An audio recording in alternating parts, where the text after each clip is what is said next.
Bonjour à tous. Alors, on continue aujourd'hui notre exploration de la philosophie de Bertrand Russell. Cette fois, on se penche sur un de ses écrits, disons, plus grand public, Mariage et morale. Oui, tout à fait. Un ouvrage où Russell aborde de front les questions d'éthique. C'est ça, surtout l'éthique sexuelle, le mariage, la morale sociale de son temps. Voilà. Et souvent de manière assez provocatrice, on peut dire. Il analyse comment le système économique et la structure familiale s'entremêlent pour définir une société. Notre mission, si on peut dire, c'est d'extraire les idées clés de ce livre qui a eu pas mal d'influence. On va se baser sur les extraits qu'on a et puis quelques commentaires aussi sur son œuvre. Allons-y. D'accord. Russell, il commence par observer que la morale sexuelle, en fait, c'est pas un bloc. Il y a plusieurs couches. Les lois monogamie, polygamie, l'opinion publique et puis la sphère individuelle. Oui, et il souligne un point qui me semble crucial.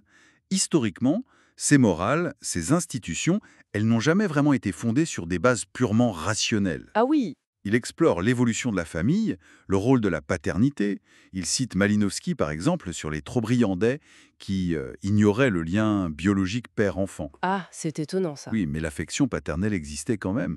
Et il montre comment la jalousie patriarcale, c'est peut-être plus lié à la certitude de la descendance, pour les questions d'héritage, qu'à un pur instinct. D'accord. C'est plus une construction sociale, en quelque sorte. En partie, oui. Il s'appuie justement sur ces exemples comme celui des Trop-Briandais où l'affection et le rôle social du père étaient dictés par la coutume, pas par la biologie directe. Ça montre bien que c'est pas si simple. C'est fascinant. Et alors, il s'attaque assez fort à l'éthique chrétienne traditionnelle, non? Pourquoi cette virulence? Mais parce qu'il y voit la source principale de l'ascétisme et de cette culpabilisation du sexe en Occident. Il dénonce cette vision du sexe comme une impureté, où le mariage devient, au mieux, un remède à la luxure ou juste un moyen de procréer. Il donne des exemples un peu extrêmes, je crois. Oui, il mentionne des ascètes qui refusaient même de se laver par rigorisme. Pour lui, c'est symptomatique. Il met ça en contraste avec des cultes plus anciens comme les cultes phalliques, où la fertilité, elle, était valorisée. D'accord. Russell observe que la civilisation, l'économie, tout ça, ça a modifié les comportements sexuels instinctifs, parfois jusqu'à l'excès ou même au dégoût. Et il critique beaucoup l'hypocrisie de son époque. C'est-à-dire? La fameuse double morale.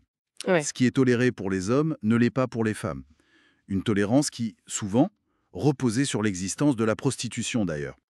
Pour lui, cette hypocrisie, c'est la preuve que la morale n'est plus adaptée. Là, ça devient vraiment intéressant. Il n'hésite pas à aborder des sujets très concrets, hein, le divorce par exemple.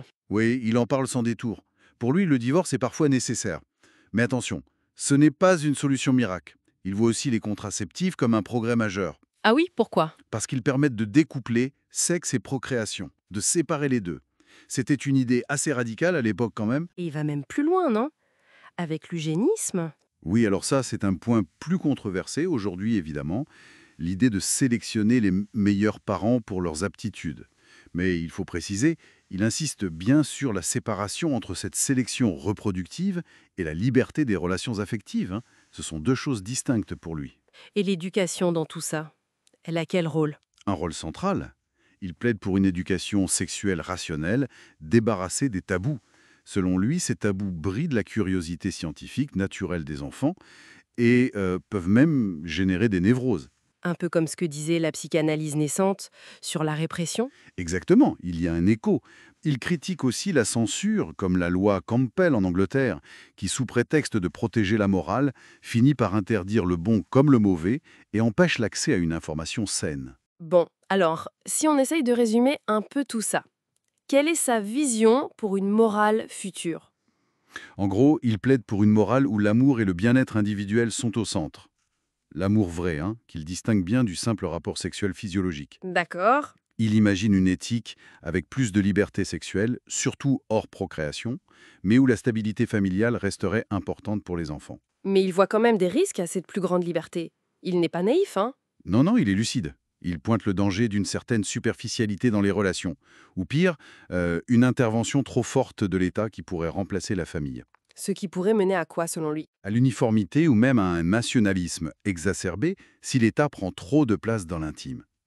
Sa conclusion est nuancée. Oui, il faut une éthique sexuelle, mais elle doit être débarrassée des peurs irrationnelles du passé et fondée sur la raison, la connaissance et la recherche du bonheur. C'est une pensée qui était radicale pour son époque, 1929, et qui soulève encore des questions aujourd'hui sur cet équilibre difficile entre liberté individuelle, responsabilité sociale et le rôle des institutions comme la famille. Tout à fait. Russell nous invite en fait à toujours repenser nos morales à la lumière de la raison et du bien-être humain concret. C'est un défi qui reste complètement d'actualité. Une réflexion pour finir qui me vient de tout ça. Jusqu'où une société peut-elle ou doit-elle chercher à réguler l'intime sans risquer finalement d'étouffer ce qui fait l'essence même des relations humaines? Bonne question. Voilà. À bientôt pour continuer à découvrir ce philosophe passionnant.